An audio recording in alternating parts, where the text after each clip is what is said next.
El día de hoy estamos con Fernanda Toro Azcárate, una artista multidisciplinar colombiana. Fernanda, bienvenida y muchas gracias por aceptar mi invitación aquí a charlar sobre los procesos creativos y los que tienen que ver también con la escritura, aunque tú no seas escritora. Entonces, por favor, Vale, cuéntanos cómo es eso de artista multidisciplinar. bueno, antes que nada, Gaby, gracias por la invitación. Así como dicen aquí en Perú, ya soy caserita de este proyecto bello que tienes de hace varios años y bueno, es una pregunta interesante porque llegar a esa respuesta me tomó varios años por esto de que en esa búsqueda profesional no siempre esas etiquetas satisfacen al 100% todo lo que uno termina haciendo y la emoción además que le impregna lo que hace. La artista disciplinar que soy es porque mi base es que yo soy licenciada en artes visuales de la Universidad del Valle en Cali y como directora de arte que terminó desembocando mi profesión, pues me enfrenté a diferentes disciplinas artísticas como el collage, la pintura, la escultura, el teatro, diferentes herramientas, todas desde las artes. Y yo empecé a tener en mi propuesta profesional como un ensamble de varias cosas. De hecho, tengo algo para contarte que es mi proyecto personal desde hace 7 años, dirigido principalmente a mujeres, pues es un ensamble entre artes visuales, entre artes plásticas realmente, eh, el teatro y la escritura. Entonces, ahí es donde yo empiezo a decirme, bueno, yo ni soy escritora solamente, aunque hago de la escritura una parte de mi vida también profesional y personal, pero tampoco soy actriz, entre comillas, licenciada en arte dramático. Digamos que de estas tres corrientes soy artista visual, artista plástica, entonces, ¿ahí qué hago? ¿No? Entonces yo dije, no, Claro. pues entonces artista disciplinar, ¿no? Porque además meterse en una sola cosa, en una sola disciplina artística, creo que es limitarse mucho desde la pulsión de lo creativo. De acuerdo. Entonces, eh, básicamente es por eso que llego a ese término de artista multidisciplinar, porque en una sola cosa se mezclan muchas y la escritura definitivamente pues hace parte de esos elementos que convergen a la hora de ser una mujer creativa que siempre hace muchas cosas al tiempo. Bueno, y creo que te faltó añadir que además no solo tengo el honor de que seas mi community manager en este proyecto, sino que estás apoyando también y asesorando a otras personas y que estás utilizando ese mismo concepto del arte multidisciplinar en el marketing, en las redes sociales, ¿no? Y cosa que es como que, bueno, y no has nombrado tu oráculo de palabras, que también yo creo que más adelante lo vamos Seguro. a desarrollar. Entonces, en este abanico de tantas opciones artísticas, Fernanda, ¿cuál ha sido tu relación con la escritura? Porque ahorita nos decías que no solo ha sido en el campo creativo y laboral, sino que es una relación de mucho tiempo atrás. Cuéntanos sobre eso. La escritura ha estado presente siempre, siempre en mi vida. Si yo cierro los ojos y me adentro a mis recuerdos, la niña Fernanda de 5 años la veo jugando a que escribía cuando no sabía escribir. Entonces yo tenía un pupitre café en la casa que mis papás me habían dado y mi mamá siempre me ponía hojas y yo jugaba a ser una secretaria. Recuerdo que ese era uno de los juegos primarios de esa época. Así que para mí siempre la escritura, y de la escritura hecha a mano además, siempre estuvo presente en mi vida. Después ya entre los 8 y los 10 años en el colegio en el que yo estudié toda la vida, la profesora de español creó un concurso de poesía. Y yo recuerdo, yo soy la menor de tres hermanos, entonces mis hermanos mayores tenían unos libros de apoyo de español. Entonces yo dije, qué chévere poder participar. Yo no tenía ni idea ni de poesía ni nada.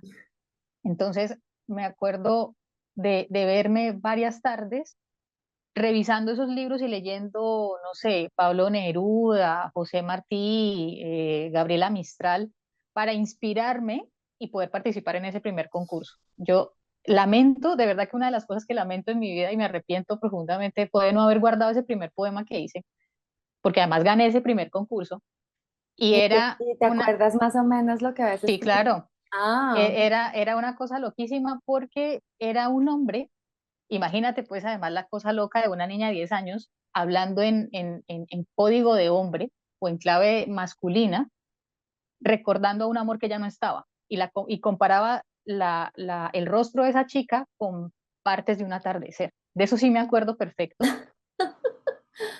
Y era un papelito chiquito, recuerdo incluso el día que lo escribí, el lugar donde lo escribí, que era mi cuarto, y para mi sorpresa gané y durante los siguientes años terminé siempre ganando, estando entre los tres primeros puestos, que de hecho cuando estaba en décimo ya me dijeron ya, usted queda por fuera del concurso ya no porque si no, más. entonces ya baje de ahí.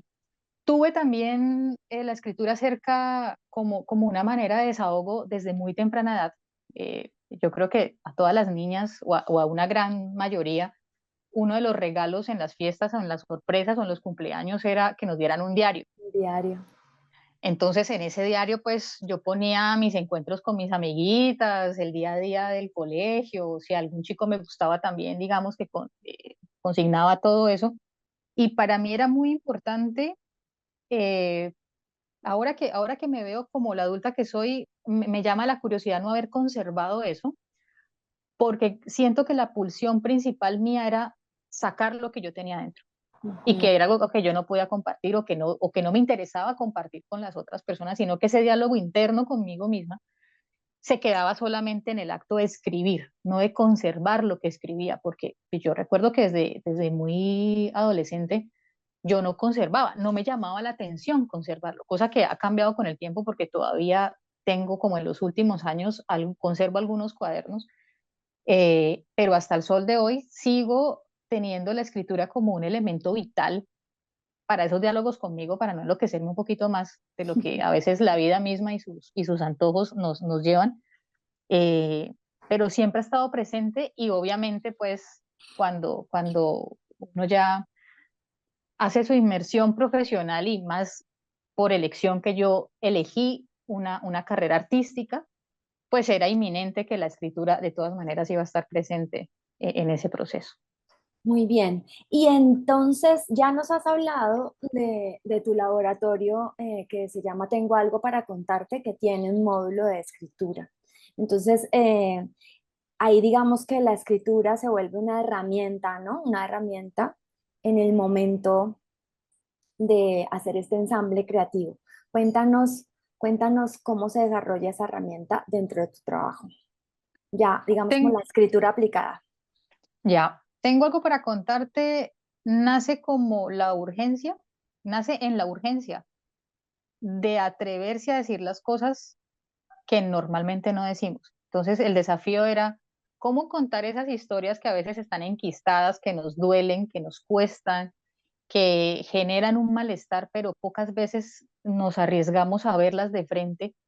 Entonces, ¿cómo iniciar un camino por medio del cual las herramientas que vayamos encontrando nos permitan darle luz a esas palabras que han estado en sombra?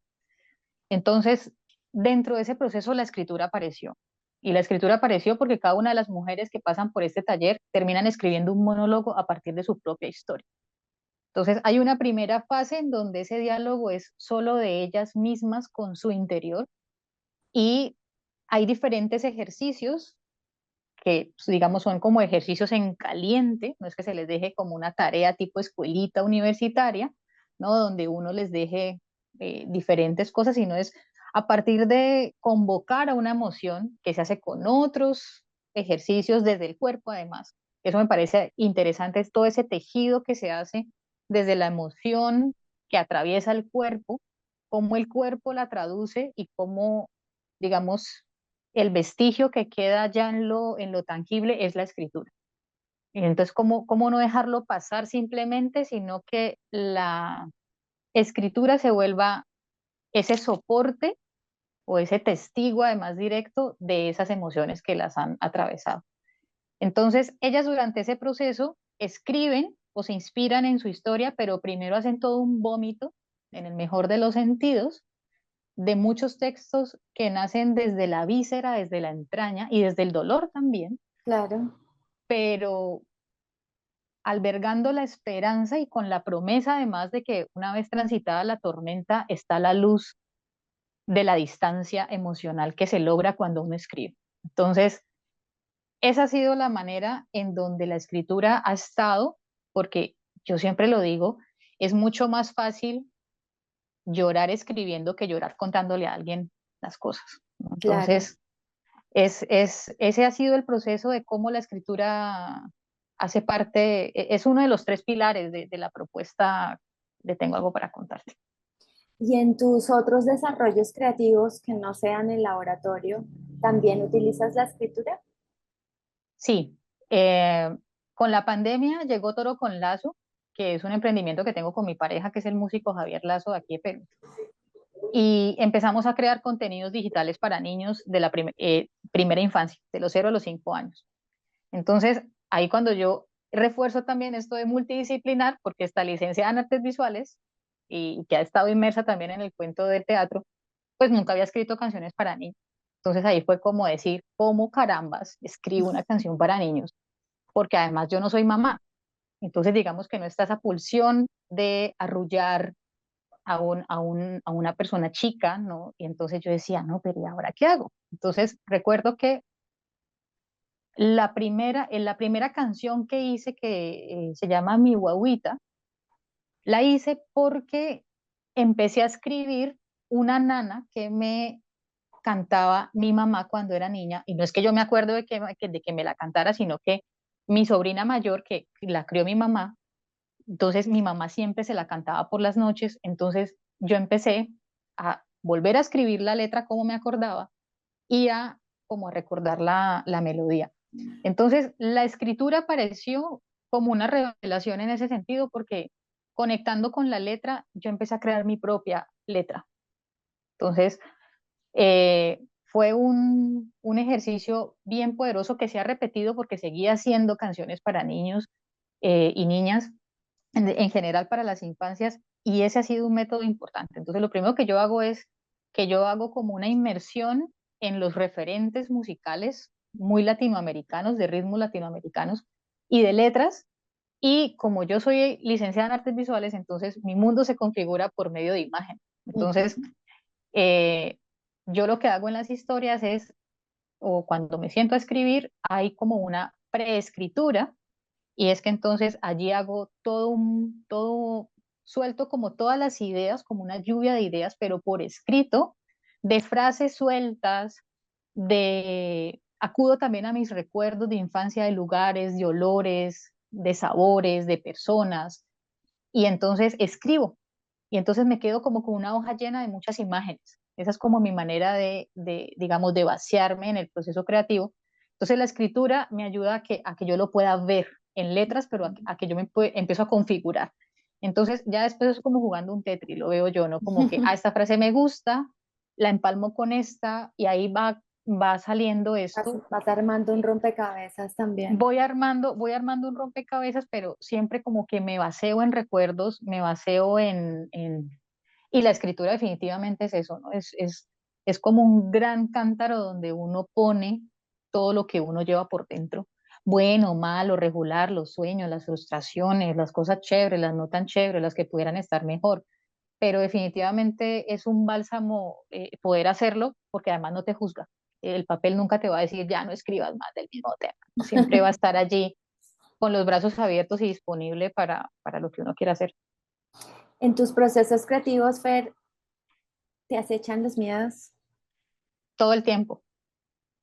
Todo el tiempo porque ahí juega el papel del, de la impostora, Mm. ¿no? El síndrome de la impostora, de esa vocecita maquiavélica como tener en el hombro, como esa serie que salió por allá en los 90 en Colombia que era Tentaciones, creo que se llamaba, del angelito y el diablo, Y ¿no? la Y diablita. la diablita, siempre están, el miedo siempre está. Digamos que yo lo siento como algo biológico que sirve para muchas ocasiones y puede ser un aliado también el miedo, porque es la oportunidad y creo que es como un provocador. Creo que el miedo es provocador, al menos en mi proceso creativo es provocador porque me detona Sí, claro, somos seres humanos vulnerables en donde cuestionarnos no nos gusta, ¿no? Como que Ujú. nada que nos duela ni que nos incomode, como que siempre lo repelemos, pero el miedo llega en los procesos creativos para a mí, para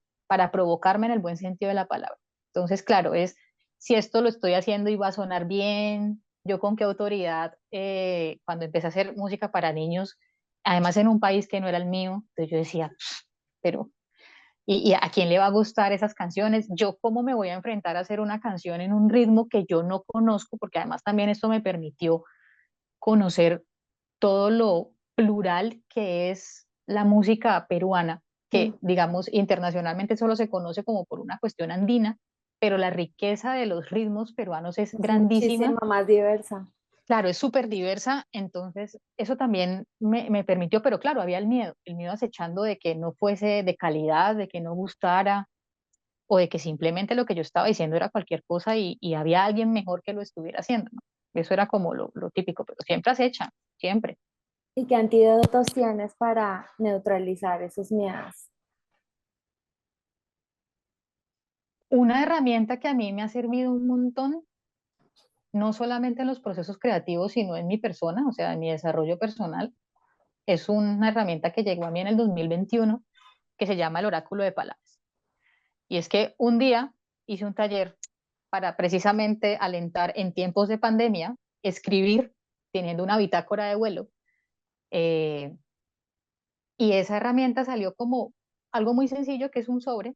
Me acuerdo tanto que así empezó, un sobre pintado con mandalas, en donde yo recortaba aleatoriamente palabras que me llamaban la atención de revistas viejas, de periódicos, y cada vez que yo estaba como medio confundida, medio choqueada, sacaba una palabrita. Eso terminó evolucionando tanto que al sol de hoy, 3 años después, es como mi centro. Esa es como mi herramienta principal cuando no me llegan las ideas o cuando acechan los miedos o cuando las dudas también, que son hermanitas del miedo, llegan ahí a cuchichar y a hacer demasiado ruido. Esa es una herramienta, ¿no? Entonces, lo que hago dentro del marco de proceso creativo, del uso que le doy al oráculo de palabras, es que cuando no tengo ideas, pues entonces recorto palabras que tengan que ver con espacios, con lugares, con imágenes. Esa es como una variación del ejercicio.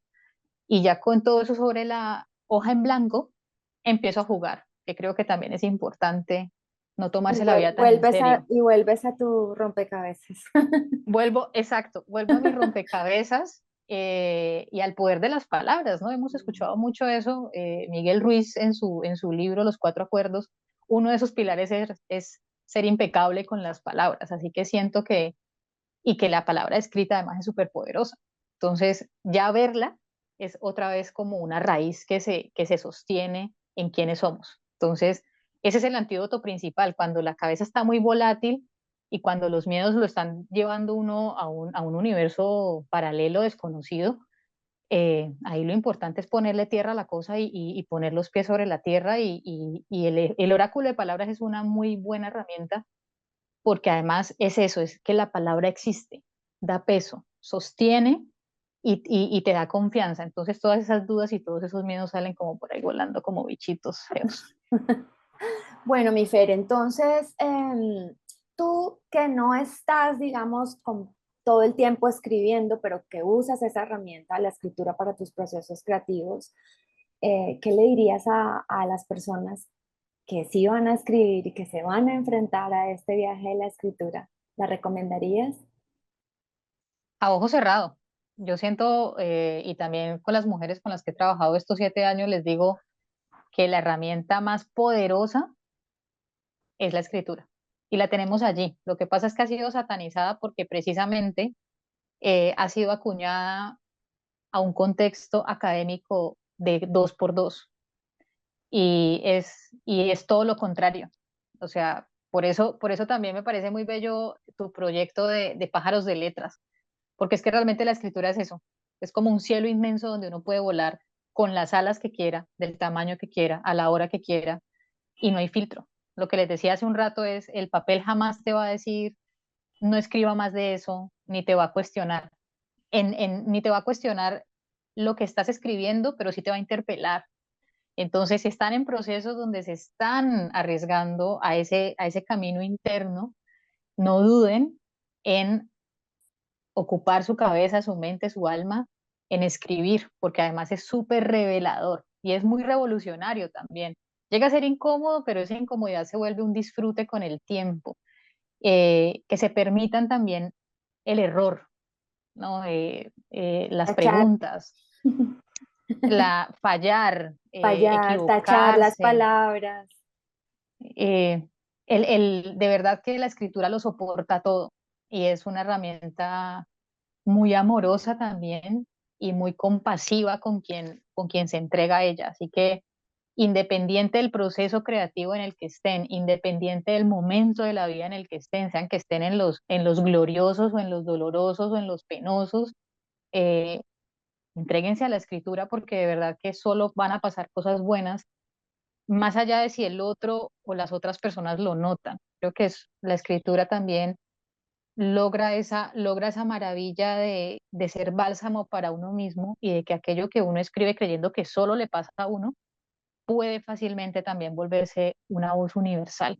Y creo que por eso la escritura es uno de los lenguajes artísticos o de los lenguajes en general más importantes y menos tenidos en cuenta, precisamente porque dentro de ese sistema de creencias asumimos que quien escribe solamente es el escritor o la escritora, Exactamente. eh, pero la escritura responde a esa pulsión creativa que tenemos todos los seres humanos, sin importar género, raza, posición social, profesión, nada. Es una herramienta que está allí, del otro lado de un papel y un lápiz, porque además tampoco te exige una inversión de recursos, no es como si yo quiero pintar y si no tengo tales acuarelas, si no tengo tal material, o la escritura puedes escribir incluso en servilletas, con lápiz, con pluma, es decir, es lo más democrático y lo más bello también, y creo que para quienes tienen esa pulsión de dejar registro de esos procesos internos que tú acompañas también como dula literaria, creo que es importantísimo dejar de temerle tanto y arriesgarse más porque del otro lado de esa tormenta que uno atraviesa con letras, solo van a encontrar un cielo abierto para que puedan ser más libres de lo que ya han sido o de lo que ya han considerado que son. Así que claro que les recomiendo. Ay, qué maravilla, bueno, Fer. Bueno, y además yo les digo que el oráculo, el oráculo de palabras de Fernanda es maravilloso. Síganla en sus redes sociales. Tengo algo para contarte o en su cuenta personal, Fernanda Toro Azcárate, las dos en Instagram. Además, tendremos también aquí esa contraparte. Vamos a invitar a Javier Lazo a este espacio para que nos cuente él también como un músico cómo una persona dedicada a la música también utiliza la escritura para sus procesos creativos. Así que nos veremos en una próxima oportunidad. Fernanda, muchísimas gracias como siempre. Y bueno, aquí estaremos. Te Nos quiero mucho. vemos. Cuídense. Chao, chao. Chao, chao. Nos hablamos.